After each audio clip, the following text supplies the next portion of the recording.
YouTube کے تمام دوستوں کو میری طرف سے السلام علیکم۔ پیارے دوستو، حاضر ہیں نئے پروگرام کے ساتھ، لیکن پروگرام شروع کرنے سے پہلے میں آپ کو یہ بتا دوں کہ میں بار بار کہتا ہوں کہ غیب دانی صرف میرا اللہ جانتا ہے۔ ہم جو آپ سے باتیں کریں یہ غیب دانی نہیں ہے، یہ اندازوں کا اور تجربوں کا علم ہے۔ یہ اندازے اور تجربوں کا علم ہے، اور کچھ لوگ یہ سمجھتے ہیں کہ یہ غیب دانی ہے، تو یہ غیب دانی بالکل نہیں ہے۔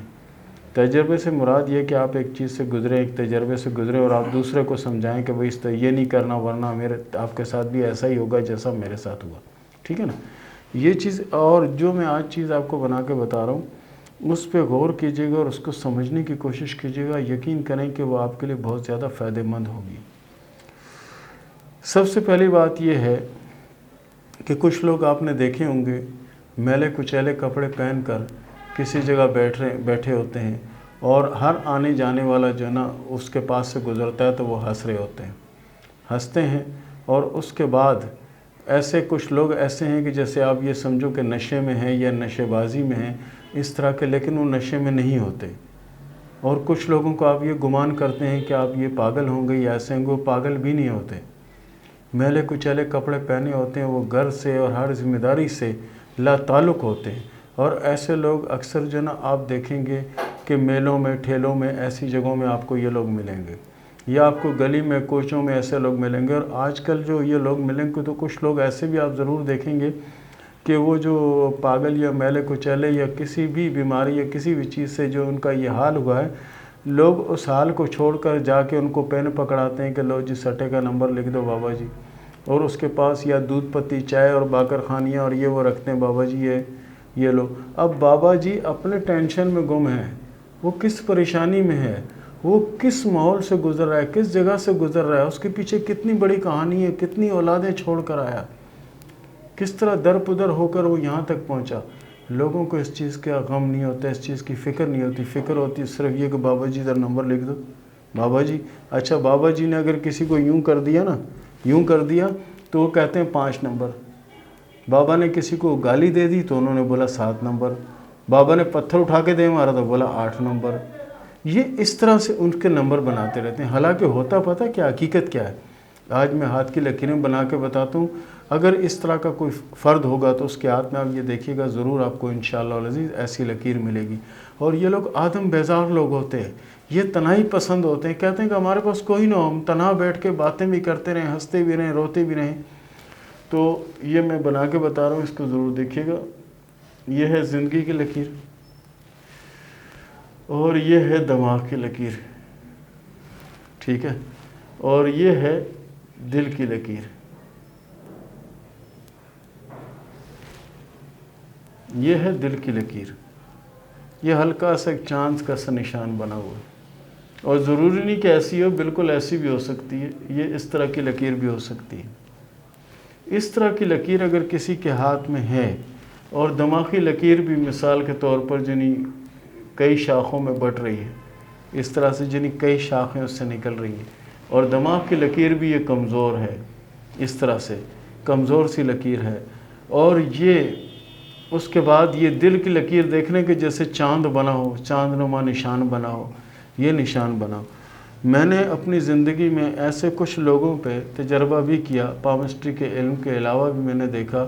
جب میں نے جانچا تو مجھے ایک شخص ایسا بھی ملا کہ جس کے بارے میں کہتے ہیں کہ یہ جو نا وہ کڑھائی کا بہت بڑا ماہر تھا۔ آج کل تو کمپیوٹر سسٹم آ گیا، لیکن اس زمانے میں کمپیوٹر نہیں تھا۔ وہ کڑھائی کا ایسا ماہر تھا، ایسے ایسے ڈیزائن، ایسی ایسی چیزیں بناتا تھا کہ لوگ دنگ رہ جاتے تھے۔ لیکن اچانک اس کو کوئی ایسا صدمہ لگا کہ اس کے بعد اس کا دماغ فیل ہو گیا۔ اس کے بعد اس کے دماغ نے کام نہیں کیا، کام کرنا چھوڑ دیا اس کے دماغ نے، اور اس کا دل بالکل ایسا ہو گیا کہ جیسے ہر چیز سے بیزار ہے۔ ہوا کچھ یوں کہ اس کا جوان بیٹا اور ایک ہی بیٹا، اس کی عمر ہوگی کوئی 14 سے 15 سال، جو مجھے ان لوگوں نے بتائی عمر کوئی ہوگی 14 یا 15 سال۔ 14 یا 15 سال کا وہ بچہ گاڑی کے نیچے آ گیا۔ اس کے والد کو اچانک کسی نے اطلاع دی کہ تمہارا بیٹا جو نا گاڑی کے نیچے آ کے دنیا سے کوچ کر گیا۔ بس اس کے لیے وہ الفاظ کافی تھے، اس الفاظ کے بعد اس کو نہیں پتہ چلا کہ اس کا گھر کون سا ہے اور کون سے گھر جانا ہے اور کیا ہے، اس کو سب کچھ اس کا ختم ہو گیا، سب کچھ ختم ہو گیا۔ اور اس سے اگر کوئی بات کرے کہ بھئی ایسا ایسا، تو وہ اس بندے کو دیکھ دیکھ کے ہنسنا شروع کر دے گا۔ اور ایسے لوگ پتہ کیا کرتے ہیں، اس شخص کو جب میں نے دیکھا، جب میلے وغیرہ لگا کرتے تھے، میلے لگتے ہیں یا دیہاتوں میں، پنجاب میں اور سندھ میں اندرونی علاقوں میں جو میلے وغیرہ لگتے ہیں، وہ ان میلوں میں جاتا ضرور ہے۔ ہر میلے کا اس کو پتہ ہے کس کا میلہ کب ہوگا، اور بھیک مانگ کے جائے پیدل جائے وہ جاتا ہے۔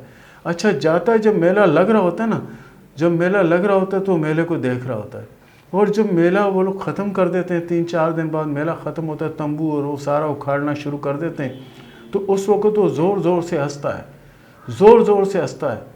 تو اس سے جب پوچھا گیا بھئی تم کیوں ہنستے ہو، کیوں روتے ہو، کیوں ایسا ہوتا ہے، وہ کہتا ہے کہ مجھے پتہ ہے جو چیز بنی، جو چیز بنائی گئی، اس چیز نے ختم ہونا ہے۔ میں میلے کی رونقیں دیکھتا ہوں، لوگ بھاگ رہے ہیں، ہنس رہے ہیں، کھیل رہے ہیں، ناچ رہے ہیں، گا رہے ہیں، پھر میں دیکھتا ہوں کہ ناچنے گانے والے بھی گزر جاتے ہیں، وہ میلے والے بھی جو تمبو گاڑ رہے ہوتے ہیں اور سجا رہے ہوتے ہیں لائٹوں سے، وہ بھی اپنے میلے کو اجاڑ کے سارے بمبو وغیرہ بانس وغیرہ نکال کے کنارے لگ رہے ہوتے ہیں۔ ان کے ہاتھ میں دل میں یہ دیکھو کون سی لکیر ہوتی۔ اگر خدا نہ خواستہ آپ کے کسی عزیز، کسی دوست، کسی جاننے والے کے ہاتھ میں اگر دل کی لکیر ایسی ہے، تو خدا کے لیے انہیں کسی بڑے حادثے کی اطلاع نہ دیں، اور اگر آپ نے اطلاع دے دی تو ان کے ساتھ بھی یہی ہوگا کہ وہ بھی روڈ پہ آپ کو ملیں گے، کسی فٹ پاتھ پہ سوئے ہوئے۔ یہ لوگ نشے باز نہیں ہوتے، یہ لوگ تماش بین نہیں ہوتے، یہ لوگ جواری نہیں ہوتے، یہ بہت زیادہ حساس ہوتے ہیں، اس چیز کو فوری اپنے دماغ پہ لے لیتے ہیں اور پھر خوب ہنستے ہیں کہ میرے ساتھ ہوا کیا، میں نے تو کچھ بھی نہیں کیا، میرے ساتھ کیوں ایسا ہوا۔ اور وہ پھر کیا کریں گے کہ اگر کوئی مر گیا تو پتہ لگا کوئی مر گیا، انتقال کر گیا، یہ تو جا کے دیکھے گا لوگوں کا رش جمع ہے۔ اب لوگ جب جنازہ لے کے چلے جائیں گے تو پیچھے سے ہنس رہا ہوگا کہ دیکھو ختم ہو گیا، یہی زندگی تھی، یہی میری زندگی۔ تو پیارے دوستو، اس چیز کو اپنے دوستوں اور عزیزوں کے ہاتھ میں دیکھا، اگر کسی کے ہاتھ میں، لڑکے یا لڑکی کے ہاتھ میں اگر اس طرح کی کوئی چیز مل جائے تو برائے مہربانی اس کو کسی بڑے صدمے سے دوچار کرنے سے پہلے یہ ضرور سوچ لیجئے گا کہ اس کی زندگی تباہ نہ ہو۔ تو پیارے دوستو، یہ تھا ہمارا آج کا پروگرام، اور اس کے ساتھ ہی شروع کرتے ہیں سوال و جواب کا سلسلہ۔ جے کے خان نے سوال کیا پشاور سے کہ قسمت کیسی ہے اور پیسہ کب آئے گا؟ جے کے خان صاحب، آپ کے ہاتھ میں جو قسمت کی لکیر ہے، یقین کریں کہ بادشاہوں والی لکیر ہے۔ آج دن تک جو بھی آپ نے طلب کیا ہے، جو بھی آپ کو ضرورت ہوئی، اللہ کے فضل سے پورا ہوتا رہا، اور آنے والے وقت میں بھی انشاءاللہ پورا ہوتا رہے گا۔ آپ کے نصیب میں بہت دولت ہے۔ سجاد صاحب نے سوال کیا ہے سکھر سے کہ محتاج ہوں، پریشان ہوں، یہ بتائیں کہ میری محتاجی کب ختم ہوگی؟ سجاد صاحب، انسان کو اللہ تعالیٰ نے اشرف المخلوق بنایا ہے۔ انسان اگر کوشش کرے تو دنیا کا ہر کام کر سکتا ہے۔ آپ کے نصیب میں دولت بہت زیادہ ہے، لیکن اس کے ضرورت ہے محنت کی اور کوشش کی۔ آپ محنت کریں، کوشش کریں، اللہ کے فضل سے آپ کامیاب ہوں گے اور یہ محتاجی ختم ہو جائے گی انشاءاللہ۔ سونیا نے سوال کیا مانسیرہ سے کہ یہ بتائیں کہ میری شادی میں بہت زیادہ رکاوٹیں ہیں، یہ رکاوٹیں کب ختم ہوں گی اور میری شادی کب ہوگی؟ آپ کی شادی انشاءاللہ العزیز 2022 میں ہوگی، اور اللہ کے فضل سے ساری رکاوٹیں اور پریشانیاں ختم ہو جائیں گی۔ شرط یہ ہے کہ کوشش کریں کہ سورہ اخلاص، قل هو الله احد اللہ الصمد لم یلد ولم یولد ولم یکن له کفوا احد، 100 دانے کی جو تسبیح ہے وہ ضرور پڑھا کریں انشاءاللہ العزیز۔ اور بھی بہت سی رکاوٹیں آپ کی زندگی میں ہیں، ان سے بھی آپ کو چھٹکارا ملے گا۔ سنی حسنین نے سوال کیا لاہور سے کہ یہ بتائیں کہ میری شادی کب ہوگی اور میری کتنی شادیاں ہوں گی؟ سنی حسنین صاحب، آپ کے ہاتھ میں شادی کی صرف اور صرف ایک لکیر ہے، اور وہ لکیر بھی کوئی خاص اچھی مجھے نظر نہیں آتی۔ اس کے بعد محبت یا لنک کی 2 سے 3 لکیریں، لیکن شادی کی کوئی اور لکیر نظر نہیں آتی۔ عمران علی نے سوال کیا ہارون آباد سے کہ یہ بتائیں کہ میرے حالات کب خوشگوار ہوں گے اور اچھے ہوں گے؟ ہارون علی صاحب، آپ کے ہاتھ میں قسمت کی لکیر اچھی ہے، کوشش کرنا آپ کا کام اور رحمت کرنا میرے اللہ کا کام ہے، انشاءاللہ آنے والا وقت آپ کا اچھا نظر آتا ہے۔ اقتدار علی نے سوال کیا انگور سے کہ یہ بتائیں میں کون سا کاروبار کروں جو میرے لیے اچھا رہے گا؟ اقتدار صاحب، سب سے پہلی بات تو یہ ہے کہ آپ اپنے مزاج اور اپنی عادت کو بدلنے کی کوشش کریں، کیونکہ آپ کی عادت یہ ہے کہ ذرا سی بات پر آپ کو غصہ آ جانا اور بڑک اٹھنا، اور ایسے لوگ اگر کاروبار کریں تو اس میں کامیاب نہیں ہوتے جب تک وہ اپنے مزاج اور اپنی عادت کو نہ بدلیں۔ بہرحال آپ کے نصیب میں دولت بہت زیادہ ہے، لیکن اپنی عادت اور مزاج کو بدلنے کی کوشش کریں، بہت کامیاب ہوں گے آپ۔ فاطمہ نے سوال کیا مدینہ سے کہ یہ بتائیں کہ میری شادی کب ہوگی اور کیسے رہے گی؟ آپ کی شادی 2022 میں ہوگی اور شادی انشاءاللہ کامیاب رہے گی، زندگی انشاءاللہ اچھی گزرے گی۔ محمد ہارون نے سوال کیا لاہور سے کہ دولت کب ہے اور کتنی میرے نصیب میں اور کب ملے گی؟ ہارون صاحب، آپ کے ہاتھ میں قسمت کی لکیر اچھی ہے اور دل کی لکیر آگے چل کے 3 سے 4 شاخوں میں تقسیم ہوتی ہے۔ اس کا مطلب ہے کہ آنے والے وقت میں جائیداد بننے کا بھی امکان ہے، شرط یہ ہے کہ محنت کریں۔ عدنان غلام نے سوال کیا ہے لاہور سے کہ میری شادی کب ہوگی، لو ہوگی یا ارینج؟ آپ کی شادی ارینج میرج ہوگی اور شادی اللہ کے فضل سے کامیاب رہے گی۔ زیب النساء نے سوال کیا اسلام آباد سے کہ میرے ہاتھ میں پیسہ نہیں رکتا اور میں شیطانی کام سے دور بھاگنے کی کوشش کرتی ہوں اور وہ میرے پیچھے آتے ہیں۔ سب سے پہلی بات تو یہ ہے کہ پیسہ آتا ہی جانے کے لیے ہے۔ آج تک نہ یہ کسی کے پاس رکا اور نہ ہی کبھی کسی کے پاس رکے گا، کیونکہ پیسے سے ہر چیز آئے گی تو کیسے رکے گا، اس کی رننگ تو جاری رہے گی۔ دوسری بات شیطانی کاموں سے، دیکھو اللہ تعالیٰ جس کو ہدایت دے وہ سدھر سکتا ہے۔ آپ بھی استغفر اللہ کریں، اللہ تعالیٰ سے توبہ کریں، انشاءاللہ العزیز اللہ تعالیٰ آپ پہ رحم کرے گا، اور کوشش کریں زیادہ سے زیادہ دین کی طرف راغب ہوں۔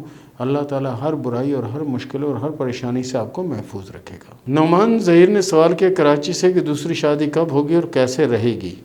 نعمان صاحب، آپ کی دوسری شادی انشاءاللہ العزیز کامیاب ہوگی، لیکن اپنی عادت اور مزاج کو بدلنے کی کوشش کریں تو، نہیں تو پھر وہی ہوگا، پھر تیسری شادی کا آپ انتظار کریں گے۔